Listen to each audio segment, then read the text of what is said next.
Changing your username on Venmo is a straightforward process. Follow these steps to update your username easily. Step 1. Open the Venmo app. Launch the Venmo app on your mobile device. Make sure you are logged into your account. Step 2. Go to Settings.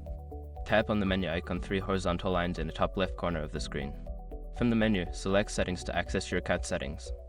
Step 3. Select Profile. In the Settings menu, find and tap on Profile.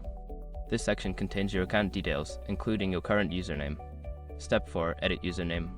Look for the option to edit your username. Tap on it, and you will be prompted to enter a new username. Choose a unique username that is not already in use. Step 5. Save changes.